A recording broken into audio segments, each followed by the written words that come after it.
I sat in the mahogany-paneled conference room of Sterling and Associates, flanked by my parents and younger sister Brittany. The family lawyer, Mr. Henderson, read our late Grandpa Edward's will aloud.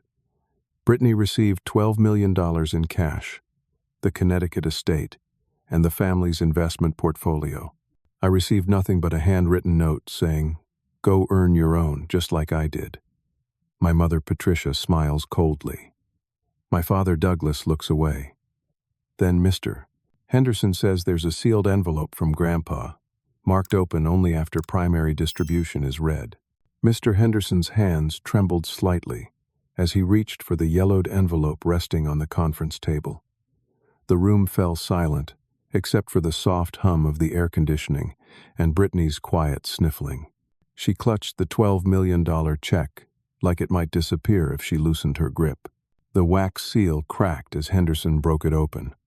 Inside was a single sheet of paper, handwritten in Grandpa Edward's distinctive angular script.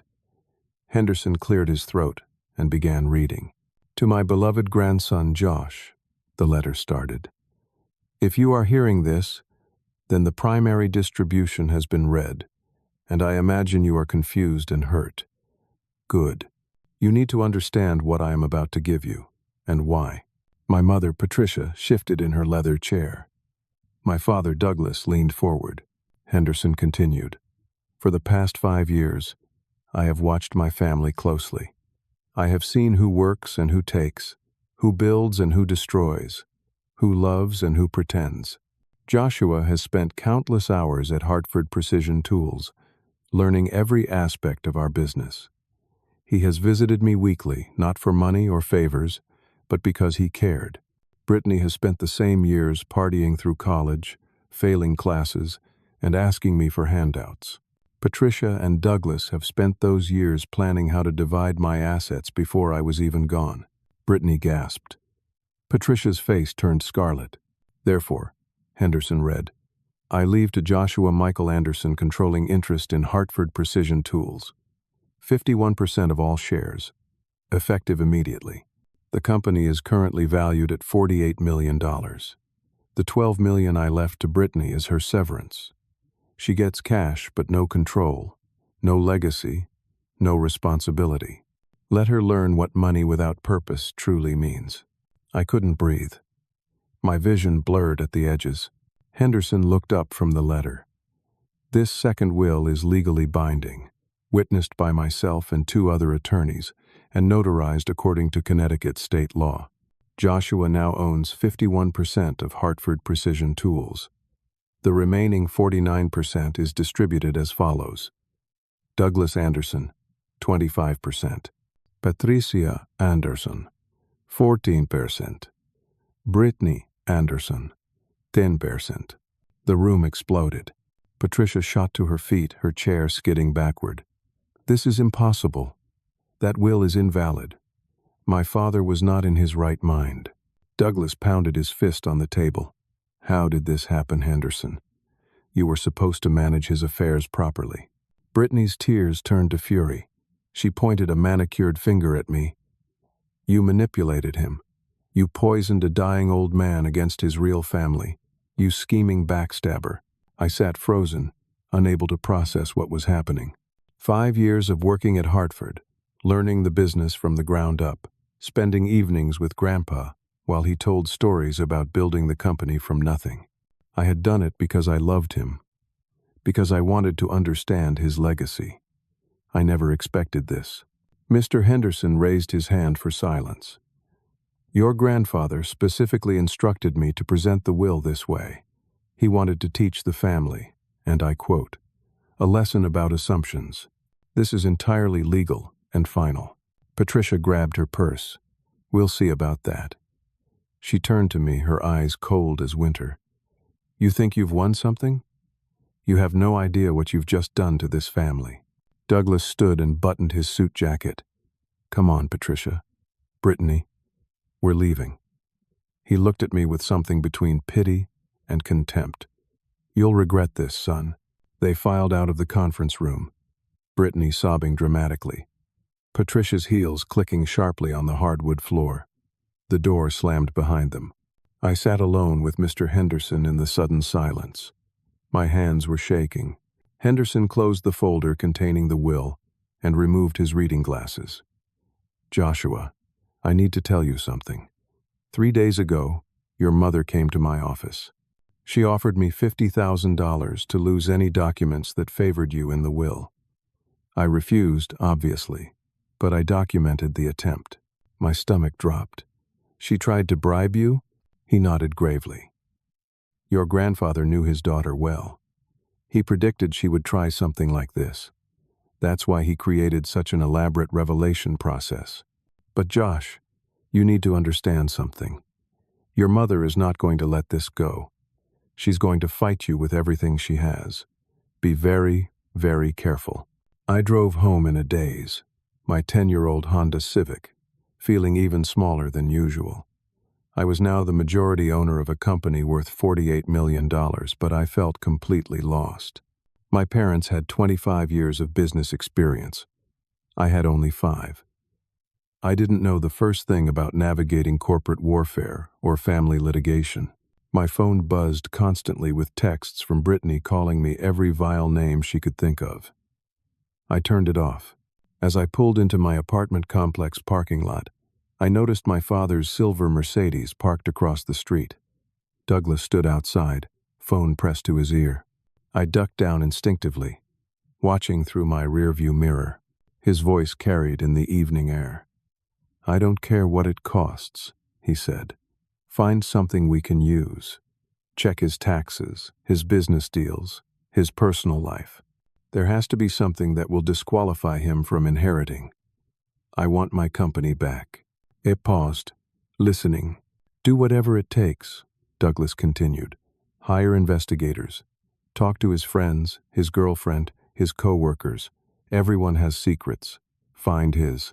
He ended the call and climbed into his Mercedes. I waited until his taillights disappeared before getting out of my car. I had won the inheritance, but the war was just beginning. 2 weeks later, I stood in the main office of Hartford Precision Tools for the first time as CEO. The building sat on the outskirts of Hartford, a sprawling facility that had been expanded 3 times since Grandpa founded it in 1973. Morning sunlight streamed through the industrial windows, illuminating machines that cut and shaped specialized components for aerospace and medical device companies. The company had 137 employees, many of whom had worked there for over 20 years. Annual revenue was approximately $18 million, with a profit margin of 22%. It was solid, stable, and profitable. My plan was to modernize operations and expand into new markets. But strange things started happening, almost immediately. On my 3rd day, Martin Wheeler, the longtime chief financial officer and one of my father's closest friends, walked into my office and dropped a resignation letter on my desk. "I'm retiring, effective immediately," he said, not meeting my eyes. "Martin, you're only 54. Is something wrong?" He shook his head. "Just time for a change. Good luck, Josh. You're going to need it." He walked out before I could ask more questions. The next week, 3 of our major clients called to reconsider their contracts. These were relationships Hartford had maintained for over a decade. Suddenly, all 3 wanted to explore other options. Sandra, our head of operations and someone I trusted, mentioned casually that my father had visited the plant twice in the past week. "Just saying hello to old friends," she said, but her expression told me she was worried. I started working late, reviewing contracts and financial statements, trying to understand the full scope of the business. One evening, I noticed my office door was slightly ajar. I always locked it when I left. Security footage for that time period was mysteriously corrupted, according to our IT manager. Then came the accounting disaster. I had hired a temporary CFO named Garrett to replace Martin. Garrett was young, sharp, and had no loyalty to my father. He spent 2 weeks diving into Hartford's financial records. "Josh, we have a serious problem," he said, walking into my office with a stack of printouts. $2 million is missing from operating accounts over the past 6 months. He felt my blood run cold. Missing how? Transferred to an offshore consulting company called Meridian Solutions LLC. Payments were authorized by your father before you took control. But there are no clear records of what services Meridian provided. No contracts, no invoices, no deliverables. Just transfers totaling $2 million. I hired a forensic accountant that afternoon. Trevor Banks came highly recommended, a former IRS investigator who now worked private cases. He was in his mid-40s, with gray hair and the cautious manner of someone who had seen every financial trick in the book. Trevor worked for 3 days straight, rarely leaving the office. Finally, he called me in for a meeting. I traced Meridian Solutions to a shell company registered in Delaware, he explained, showing me a web of corporate documents. The registered agent is a law firm called Briscoe and Harmon. Does that name mean anything to you? I shook my head. Your uncle, Patricia's brother, works there. He's a senior partner. The walls seemed to close in. So my father was siphoning money before transferring control to me, and my mother's brother helped him hide it? That's what it looks like. Trevor leaned back in his chair. But Josh, proving this in court is going to be incredibly difficult. Everything was technically authorized. The transfers were legal. Showing that the purpose was fraudulent would require extensive discovery, cooperation from foreign banks, and probably years of litigation. How much will that cost? He grimaced. Hundreds of thousands of dollars. Maybe more. Money I don't have, I said quietly. The lawsuit arrived 2 days later.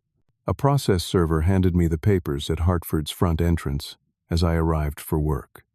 Patricia Anderson and Douglas Anderson versus Joshua Michael Anderson in the matter of the estate of Edward James Anderson. They were suing to invalidate Grandpa's second will on grounds of undue influence and diminished mental capacity. They had hired Kellerman and Associates, the most aggressive litigation firm in Connecticut. The complaint was 63 pages long, full of accusations about how I had manipulated a sick old man and isolated him from his real family. Court date was set for 6 months out. I called my lawyer, Rachel Martinez. She reviewed the complaint and gave me the bad news. This is a strong filing, she said. They're alleging systematic manipulation over several years. They have statements from Brittany and several family friends saying you deliberately kept your grandfather away from them. It's all circumstantial, but it's a lot of circumstantial evidence. It's not true, I said. I believe you, Josh. But belief doesn't win court cases. Evidence does.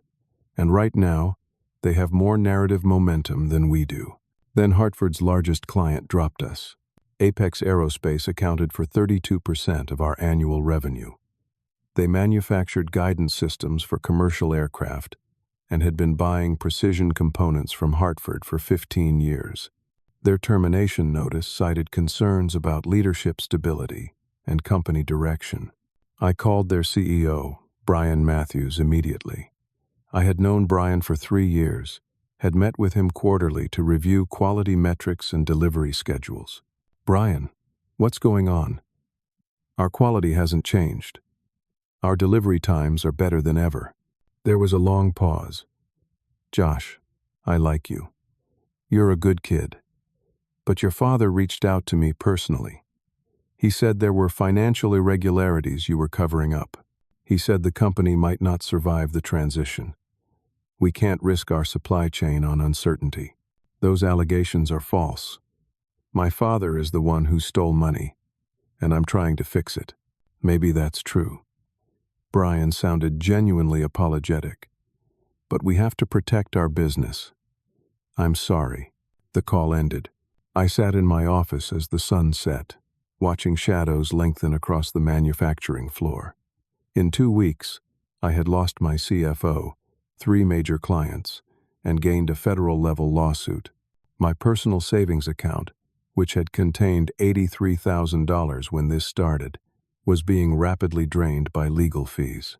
Several employees had started asking if the company was in trouble. Rumors were spreading. Morale was dropping. That night, I returned to my apartment exhausted, I unlocked the door and immediately knew something was wrong. Papers from my home office were scattered across the floor. Drawers hung open. My laptop was gone. I called 911. The police arrived 30 minutes later, took statements, dusted for prints. The responding officer was sympathetic, but not optimistic. No signs of forced entry, which means they either picked the lock or had a key. Nothing valuable taken except the laptop. "Do you have enemies, Mr. Anderson?" I almost laughed. "Where do I start?" Security camera footage from the hallway showed a figure in black, face covered, moving with professional efficiency, in and out in under 8 minutes. They knew exactly what they wanted. My laptop contained all my personal notes about the company, the missing money, my legal strategy, everything. The police found no prints, no leads, no evidence. I barely slept that night, jumping at every sound. My phone buzzed at 2 in the morning. Unknown number. I almost didn't answer. "Hello?" Heavy breathing. Then a voice I didn't recognize, electronically distorted. "You should have taken the note's advice, Josh. Earn your own somewhere else, before it's too late." The call ended. I sat in the darkness of my apartment, realizing that my family wasn't just fighting me legally. They were coming after me in every way possible. And I was completely alone. 3 weeks after the break-in, I was drowning. The lawsuit was eating me alive with legal fees. We had lost 2 more clients, bringing our revenue down to about 60% of normal levels. I was working 16-hour days trying to keep Hartford afloat, answering employee questions, meeting with potential new clients, reviewing every financial document Trevor could dig up. I had lost 34 pounds. My clothes hung loose. I wasn't sleeping more than 3 or 4 hours a night. My girlfriend Amy kept asking when things would get better. I had no answer. Then the federal agents showed up. I was in a production meeting when Sandra knocked on the conference room door, her face pale. "Josh, there are people here to see you. They say it's urgent." 2 agents in dark suits stood in the lobby. The man was tall, with steel gray hair and cold eyes. The woman was younger, African American, with an expression that gave nothing away. The man held up a badge. "Joshua Anderson? I'm Special Agent Cassidy with the IRS Criminal Investigation Division. This is Agent Monroe. We have a warrant to seize your financial records." He handed me a document. My hands shook as I read it. "What is this about?" Agent Cassidy's expression didn't change. "You're under investigation for tax fraud and embezzlement. Someone filed a detailed whistleblower complaint with supporting evidence. We'll need access to all company financial records, your personal accounts, and your office computer." "This is insane. I haven't done anything wrong." "That's what they all say," Agent Monroe replied. "Please don't interfere with our investigation." They spent 6 hours at Hartford, boxing up files, imaging hard drives, interviewing employees. Workers whispered and stared. I called Rachel Martinez, who arrived within an hour and managed to observe the process, but couldn't stop it. When the agents finally left, Rachel pulled me into my office. "This is bad, Josh. IRS criminal investigation doesn't show up unless they have serious evidence." "What exactly did they tell you?" "That someone filed a whistleblower complaint. That there's evidence of tax fraud and embezzlement." She pulled out her phone. "Let me make some calls. We need to find out what they think they have." The answer came 2 days later. Rachel arrived at my apartment with a folder full of documents she had obtained through her contacts. "Josh, you need to prepare yourself. This is sophisticated." She spread papers across my kitchen table. Bank statements, authorization forms, transfer records, all bearing my signature, all showing payments to Meridian Solutions, all showing transfers from Meridian to an offshore account in my name. The account allegedly contained $1.7 million. I've never seen this account. I never signed these documents. My voice sounded distant, like it belonged to someone else. Trevor Banks joined us an hour later. He examined everything with a jeweler's loupe, checking paper quality, ink patterns, Signature pressure points. The signatures are forged, but they're excellent forgeries, he said finally. Someone had access to multiple authentic samples of your signature and practiced extensively. The documents themselves appear to be genuine Hartford forms, and the offshore account was opened using your social security number and copies of your driver's license. How is that possible? Trevor looked grim. Someone very close to you provided those documents. Someone with access to your personal information, your files, your life. The story broke in the local media the next day. Local CEO, under federal investigation for fraud. The article detailed the allegations, mentioned Hartford Precision Tools by name, and included a photo of me looking haggard and guilty. My phone exploded with calls. Hartford's remaining clients started expressing concern. Employees approached me in hallways, asking if they should be looking for other jobs. Amy called me in tears. Josh, people are sending me the article. They're asking me if I knew you were stealing money. I don't know what to say.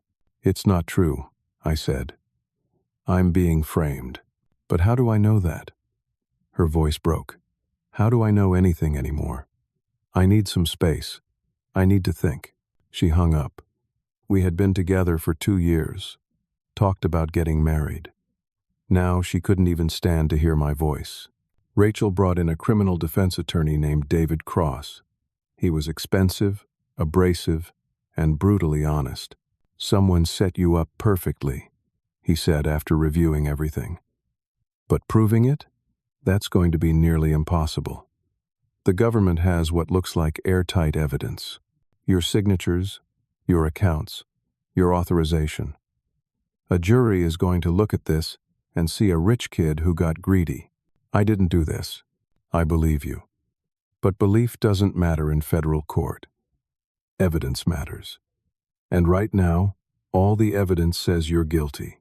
How much will it cost to defend me? His answer made me nauseous. $300,000 minimum. Probably more if it goes to trial. I don't have that kind of money. Then you have a problem, Mr. Anderson.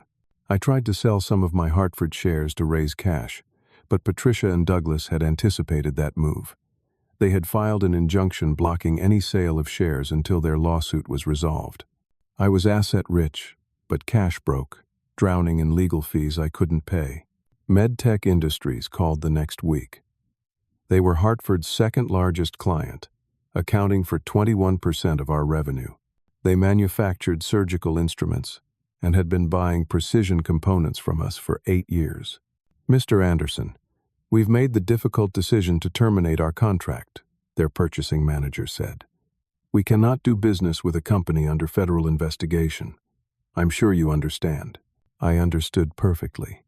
My life was being systematically dismantled. I had to lay off 32 employees, people with families, with mortgages, with children in college. Sandra helped me prepare the severance packages, her eyes red from crying. These were people we had worked with for years, people who had done nothing wrong except trust me to lead the company. Hartford was now at 47% of normal revenue. We had maybe 2 months before bankruptcy, and my family twisted the knife deeper. Brittany posted on social media, "Some people will do anything for money. So glad Grandpa's true wishes are finally coming to light. Hashtag family first. Hashtag justice." It got 2,000 likes. Patricia gave an interview to the Hartford Courant. We tried to warn my father about Josh's true character, but he was too trusting in his final years. Watching this unfold is absolutely heartbreaking. Our only hope is that justice will prevail. The article painted me as a calculating predator who had manipulated a dying man for money, then stolen from the company I inherited. Comments on the online version called for my arrest, my execution, my public humiliation. I stopped reading them.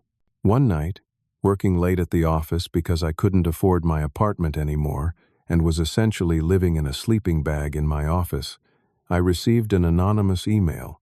Subject line: "Your father is not the mastermind." The email contained a single photograph.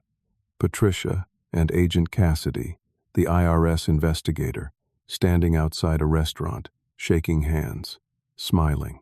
The timestamp on the photo was 3 days before the IRS raid. Below the photo, a single sentence. She's playing everyone. Even Douglas doesn't know the full plan.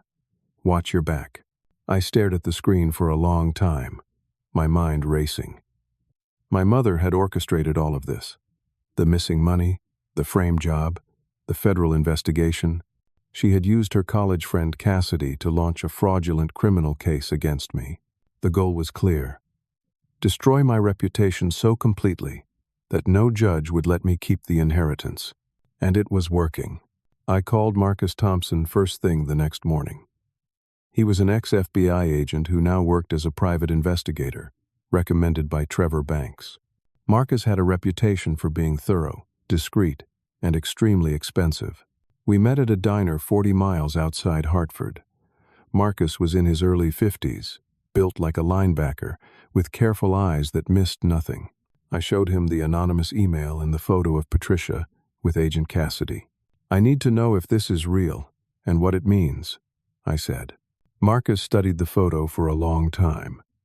Then he pulled out his phone and made 3 calls, speaking in short, clipped sentences.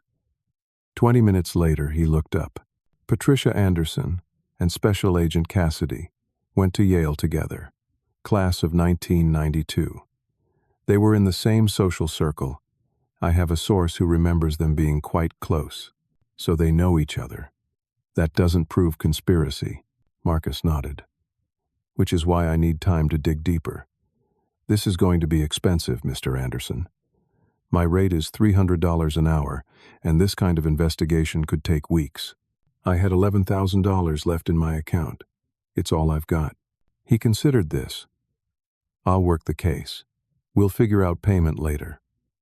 Your grandfather did some work for my father back in the 80s, kept his machine shop running during hard times. I owe the Anderson family a debt.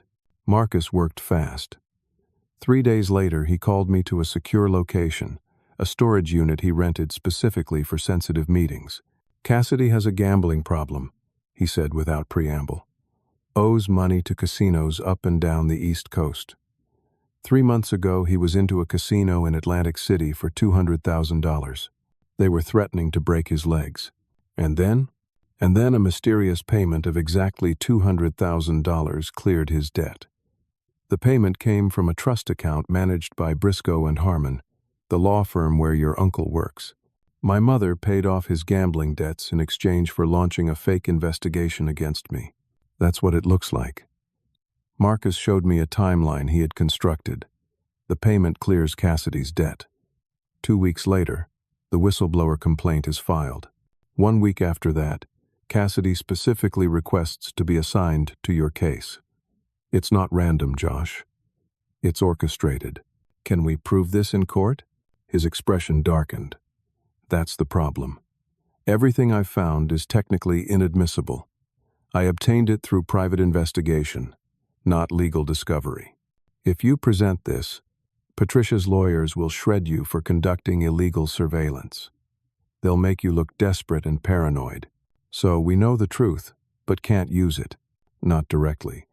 But it helps us understand what we're dealing with.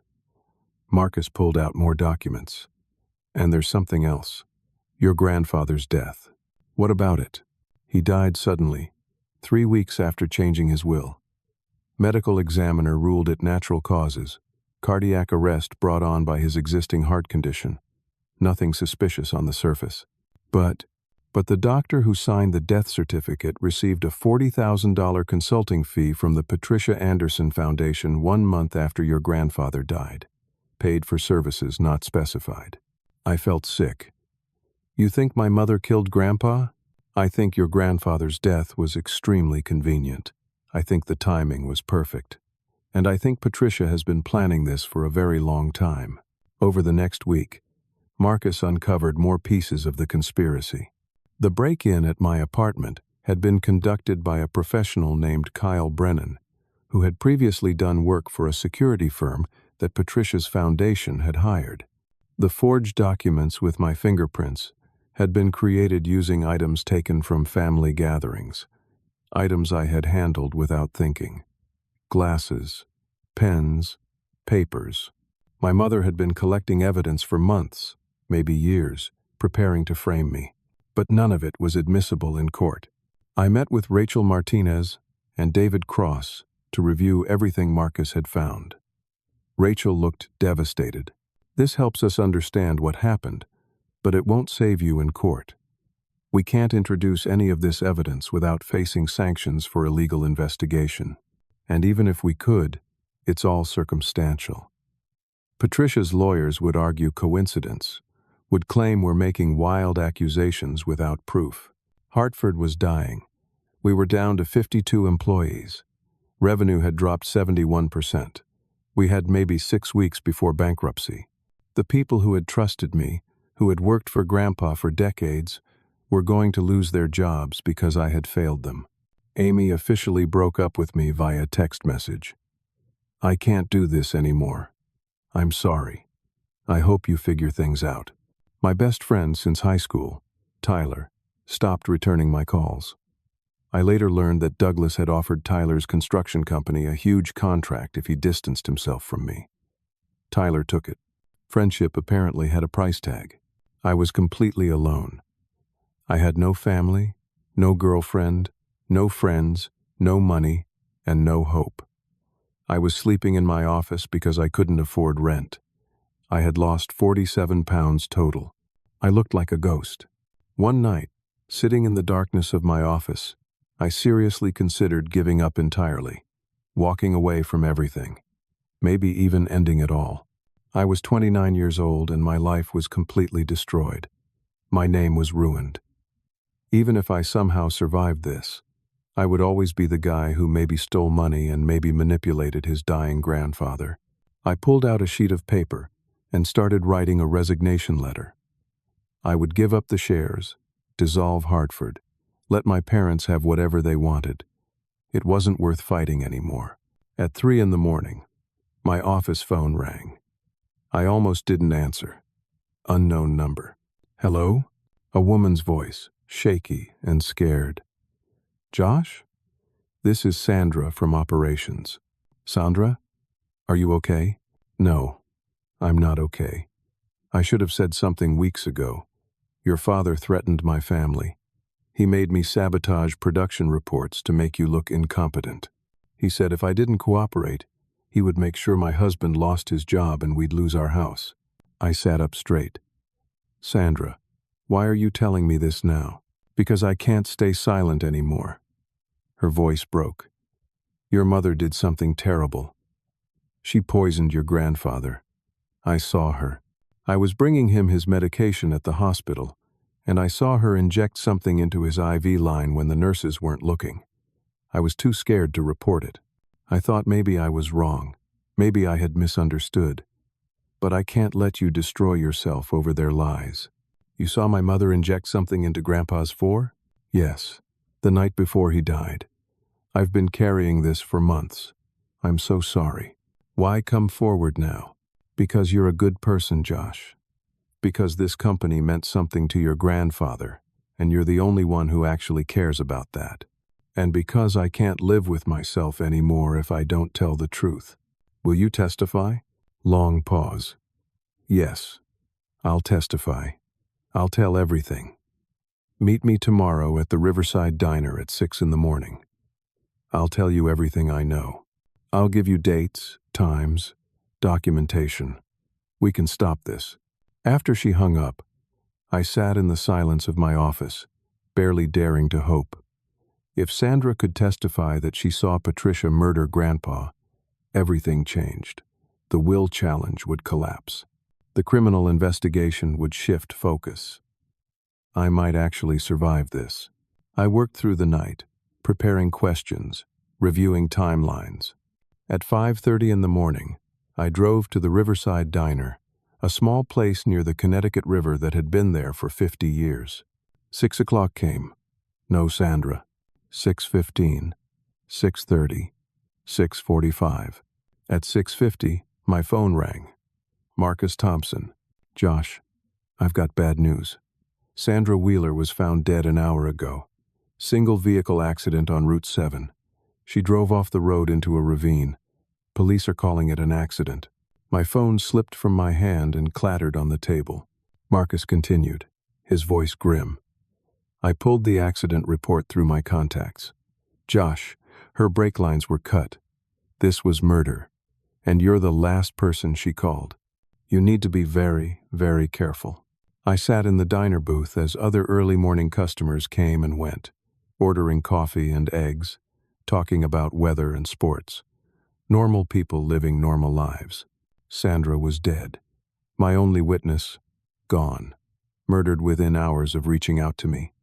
If Patricia had killed Grandpa and now Sandra, I was a loose end. A problem to be eliminated. I couldn't go to the police. Who would believe me? A man under federal investigation claiming his mother is a murderer. They would think I was desperate, delusional, trying to deflect blame. I had no proof, no witnesses, no credibility. But if I was going down, I was taking them with me. I spent 2 days planning. Marcus helped me acquire equipment I never thought I would need. Hidden cameras, recording devices, backup systems. Everything had to be perfect. My plan was simple and desperate. Make Patricia confess on record. I called her from a burner phone. Mom, I need to talk. I want to negotiate a settlement. Her voice was syrupy sweet. Oh, honey, I'm so glad you're finally seeing reason. I'll give up my shares. $1 million and dismissal of all charges. I just want this to end. I could practically hear her smile through the phone. That's very mature of you, Joshua. Let's meet tomorrow evening, 7 o'clock at the Hartford office. She thought she had won. Marcus spent the next day installing 8 hidden cameras throughout the Hartford office. Battery-powered, motion-activated, broadcasting to cloud storage in real time. The cameras were disguised as electrical outlets, smoke detectors, picture frames. Even if Patricia swept for recording devices, she would never find them all. I also wore a wire, though I suspected Patricia would check for one. The wire was bait. The cameras were the real trap. At 6:45 the next evening, I sat alone in my office waiting. Marcus was in a van, 2 blocks away, monitoring the video feeds. Rachel Martinez was on standby, ready to call the actual FBI the moment we had what we needed. Patricia arrived at exactly 7 o'clock. She wore an elegant gray suit and carried a leather portfolio. She looked confident, victorious. Hello, Joshua. She settled into the chair across from my desk. I'm glad you've decided to be reasonable. I tried to look defeated, broken. It's been too much. I can't fight anymore. Of course you can't. She opened her portfolio and pulled out papers. I've taken the liberty of having settlement documents prepared. You sign over your shares for $1 million. We drop the lawsuit and agree to request dismissal of federal charges. What about Dad and Brittany? Will they agree?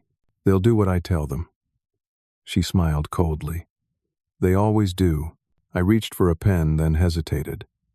There's something I need to know first. Why? Why did you hate me so much? Patricia laughed, a sharp, brittle sound. Hate you? Darling, I don't hate you. You're just in the way. Your grandfather was a sentimental old fool who couldn't see that you're weak. This company needs strong leadership, not some idealistic boy who thinks integrity matters. So you set all this up? The missing money, the frame job, the federal investigation? She waved her hand dismissively. It wasn't difficult. Your father is greedy but stupid. I let him steal the money, knowing it could be traced back to you. Agent Cassidy owed me favors from college. The forged documents were expensive, but worth it. And Grandpa? I forced the words out. Did you kill him? Patricia's expression didn't change. He was dying anyway. I just accelerated the timeline. One little injection and his heart finally gave out. The doctors never suspected a thing. My hands clenched under the desk. And Sandra?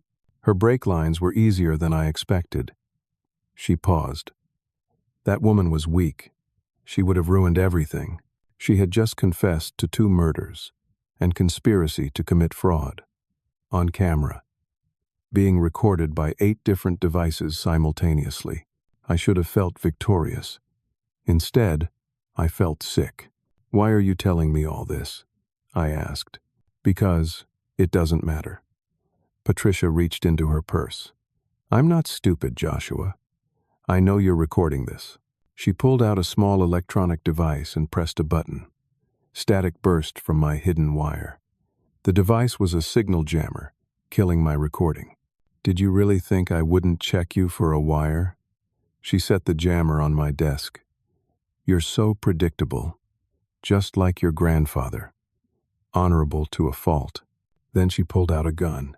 My entire body went cold. "You're going to write a suicide note," Patricia said calmly. "Confess to everything. The embezzlement, the fraud, the manipulation. Then you're going to shoot yourself. Another tragic victim of guilt and shame. People know I'm meeting with you. Marcus, Rachel, they know. And they'll think you had a psychotic break." She stood, keeping the gun pointed at my chest. "You've been under tremendous stress. You've lost weight, stopped sleeping. When the pressure became too much, you snapped. It's tragic, really." I realized with horror that I had walked straight into her trap. We were alone in the building after hours. No witnesses. She was going to murder me and make it look like suicide. My mind raced through options. The cameras were still recording, but that wouldn't help me if I was dead. "You won't get away with this," I said, trying to keep my voice steady. "I already have. Now pick up the pen and start writing." I reached for the pen on my desk, moving slowly. Patricia watched me carefully, the gun never wavering. Then I played my final card. "There's something you should know," I said. "I didn't just wear one wire." Her eyes narrowed. "What are you talking about?" "Marcus planted 8 hidden cameras throughout this office before you arrived. Battery-powered, motion-activated, broadcasting to secure cloud storage. Every word you've said has been recorded on 5 different servers. Kill me, and you go to prison forever." Patricia's face went pale. "You're lying." "Am I?" "Check your surroundings.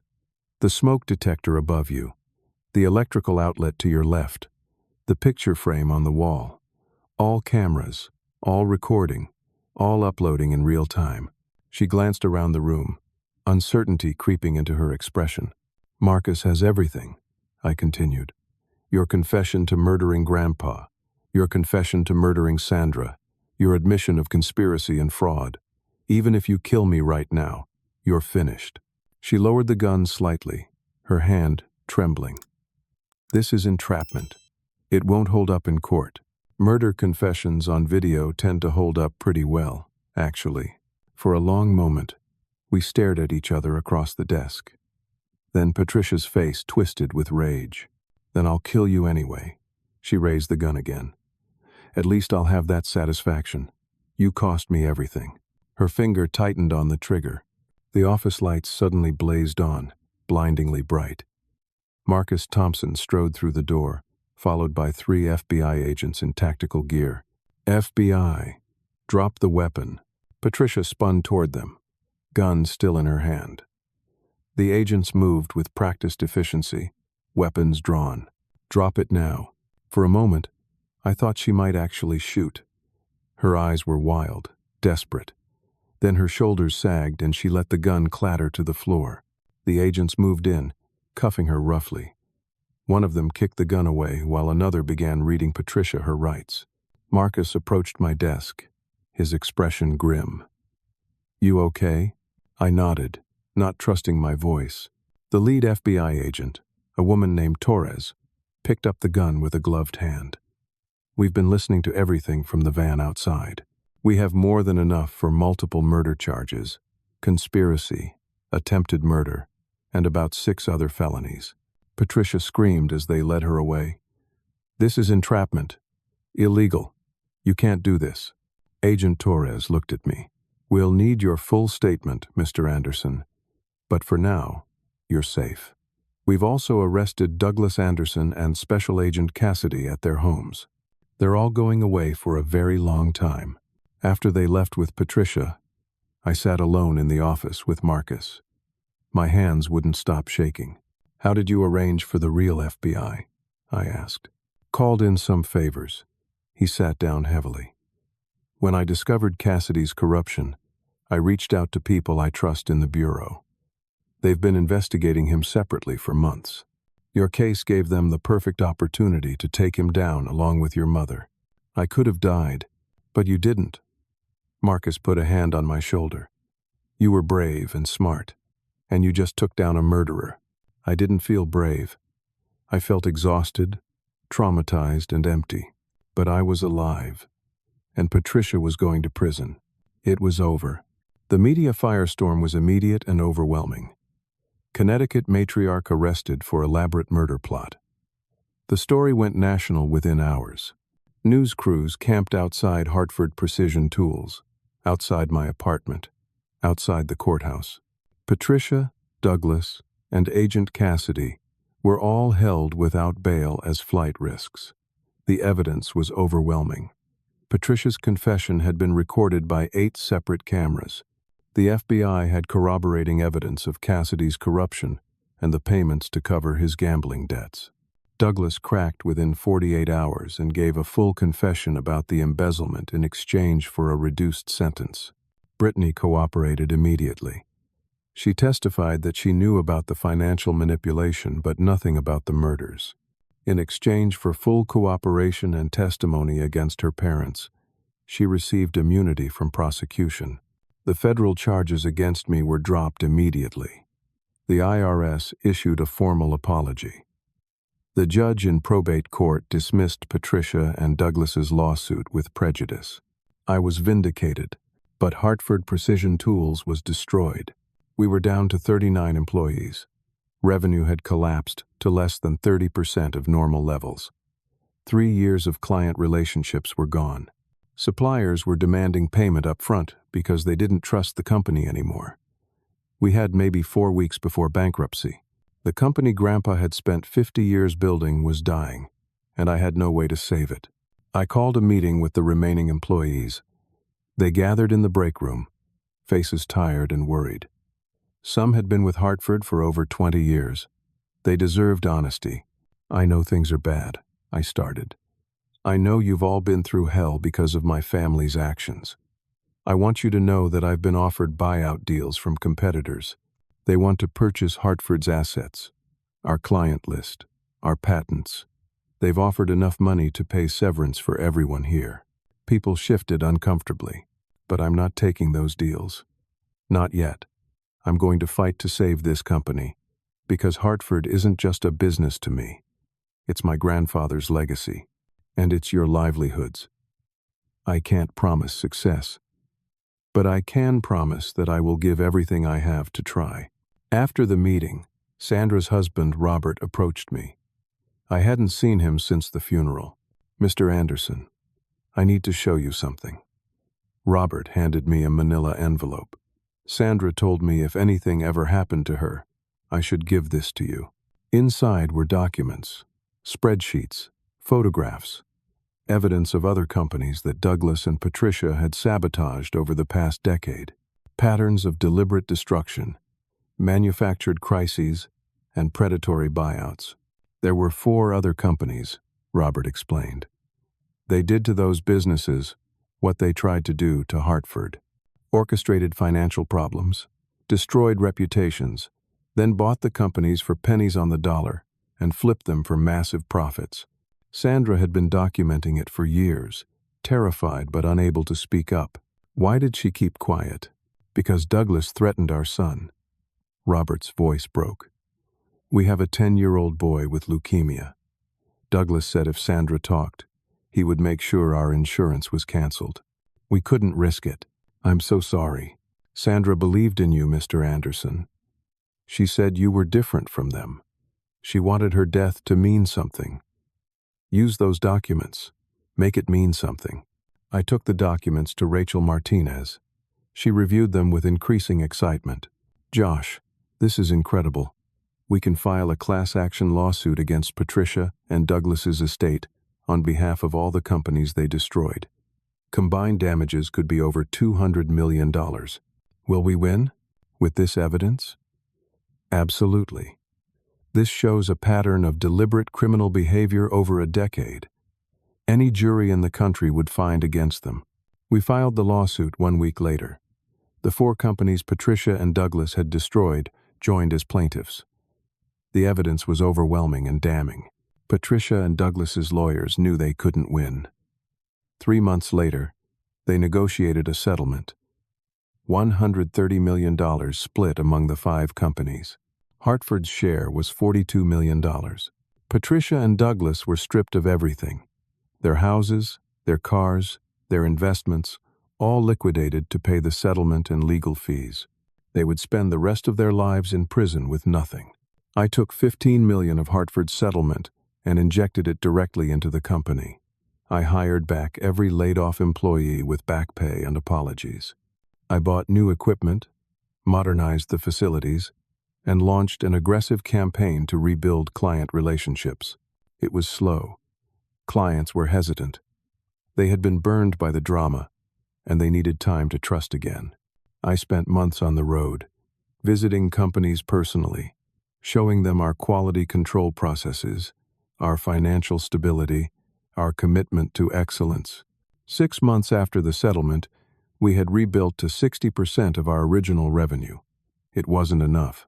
We were still struggling, still fighting uphill every single day. I was 30 years old now, but I felt twice that age. I had no social life, no relationships, no life outside of Hartford. Every waking moment was devoted to saving the company. I questioned constantly whether it was worth it. Brittany reached out one evening. She had blown through most of her $12 million on legal fees, bad investments, and the lifestyle she had been living. She asked to meet for coffee. "I need a job," she said, not meeting my eyes. "I know I don't deserve it. I know I was horrible to you, but I'm broke, Josh. I'm living in a 1-bedroom apartment, and I can't find work because everyone knows who I am." Part of me wanted to tell her no. She had called me a scheming backstabber. She had celebrated online when I was under investigation. But she was still family, and Grandpa had believed in second chances. "You can have an entry-level position in HR," I said. $22 an hour. No special treatment. You'll earn your place here, or you'll fail. Your choice. She took the job. To my surprise, she actually worked. She showed up on time, stayed late, learned the business. Over months, she proved herself. A year later, I promoted her to HR coordinator. 2 years after that, she became operations manager, earning $120,000 per year on merit. One evening, she knocked on my office door. "Can I talk to you?" "Sure."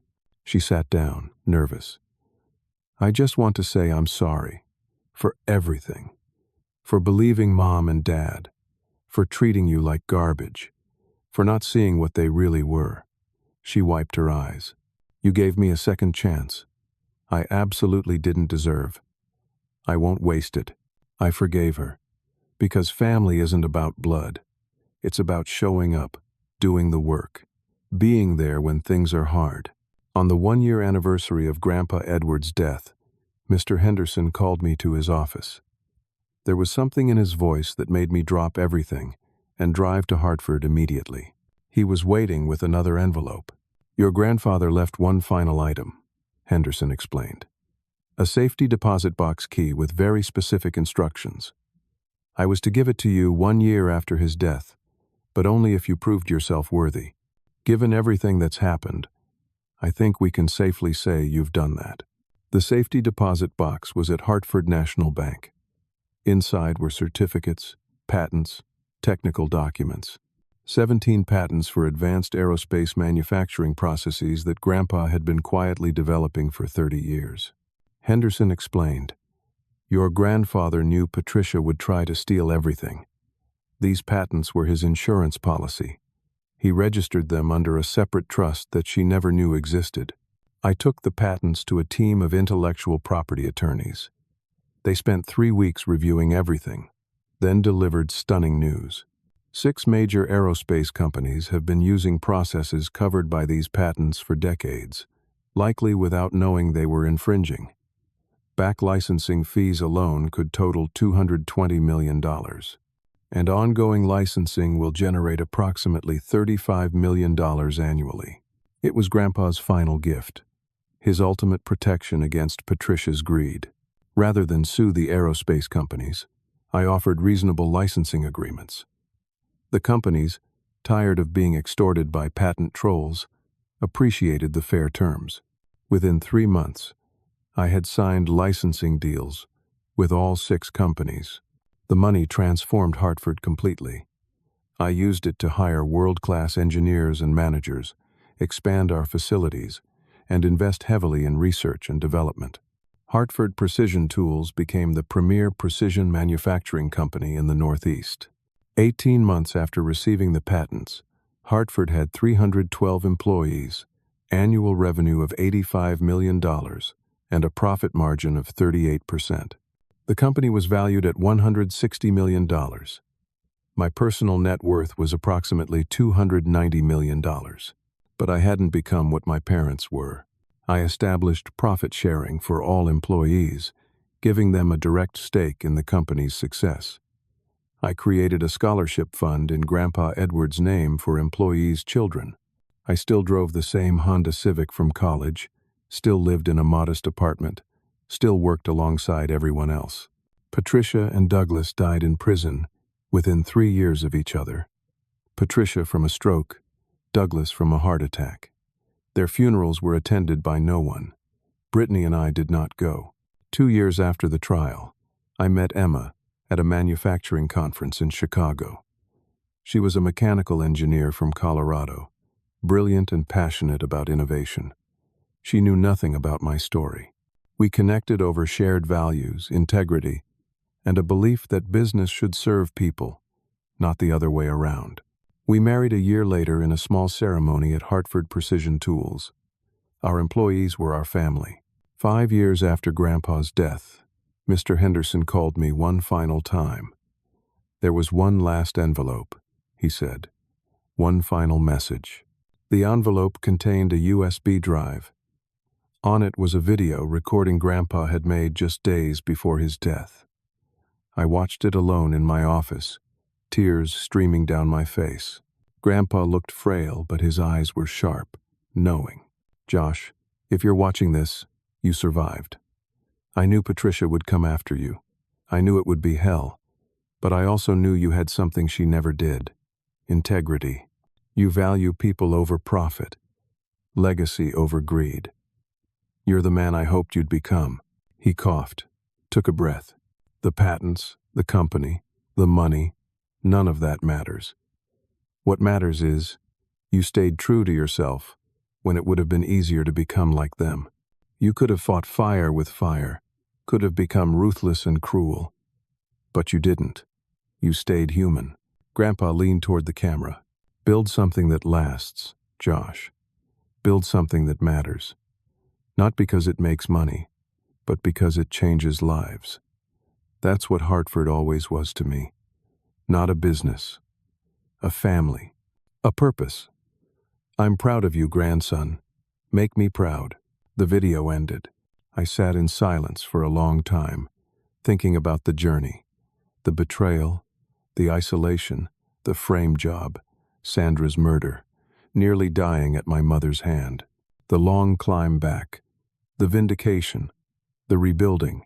Hartford Precision Tools was now 10 years old under my leadership. 312 employees and their families depended on us. Annual revenue had reached $115 million. The company was valued at $280 million. But more than that, we had built something that mattered. We offered the best benefits in the industry, paid above-market wages, and promoted from within. 78% of our employees had been with us for over 5 years. Hartford had the lowest turnover rate in Connecticut manufacturing. We sponsored Little League teams, funded local scholarships, and donated to food banks. Last year, we partnered with the local community college to create an apprenticeship program, giving young people a path to skilled careers. My daughter, Claire, was 3 years old now. Emma was pregnant with our second child. We had bought a modest house in a good school district. I coached Claire's soccer team on weekends. At the company's 10th anniversary celebration, I stood before 312 employees and their families. The manufacturing floor had been decorated with balloons and banners. There was food, music, laughter. 10 years ago, I inherited a company and a nightmare. I was 29 years old, terrified, and had no idea what I was doing. Today, we've built something extraordinary, not because of me, because of all of us. I looked around at faces I knew. Sandra had died fighting for this company. Grandpa had built it from nothing. These employees had stayed when they could have left, had believed when belief seemed foolish. My grandfather told me to earn my own. I did, but not alone. We did, together, because we chose integrity over shortcuts, excellence over excuses, people over profit. Hartford Precision Tools isn't just a company. It's a family. It's a legacy. It's proof that doing things right still matters. The applause was thunderous. Emma squeezed my hand. Claire sat on my shoulders, laughing and clapping. Around me, people were smiling, celebrating, believing in something bigger than themselves. Later that night, after everyone had gone home, I stood alone in the manufacturing floor, watching moonlight stream through the high windows. I thought about Patricia and Douglas, who had everything, and lost it because they valued things over people. I thought about Grandpa, who understood that true wealth is measured in lives touched, not dollars accumulated. They tried to destroy me. Instead, they freed me to become someone better than they ever were. The greatest revenge isn't destruction, it's success. It's building something so good, so true, so lasting that it proves everything they believed was a lie. Grandpa knew that. Now I do too. I want to ask you something. Have you ever been betrayed by someone you trusted? Have you faced a moment when everything you built seemed to crumble? How did you find the strength to keep going? I'd love to hear your story in the comments below. If this story touched you, if it reminded you that integrity still matters even when the world seems rigged against you, please hit that like button. It helps me share these stories with more people who need to hear them. And if you believe in second chances, in fighting for what's right even when it's hard, consider subscribing to this channel. I share stories like this every week. Stories about ordinary people facing extraordinary challenges and finding the courage to overcome. Share this story with someone who needs to hear it. Someone who's fighting their own battle right now. Someone who needs to know that truth eventually wins, even when it takes longer than we hope. Thank you for listening. Thank you for being part of this community. I hope you carry this message with you. Stay true to yourself, especially when it would be easier to compromise. Build something that matters, not just something that makes money. And never, ever let cruel people turn you into what they are. Take care of yourselves and each other. Until next time.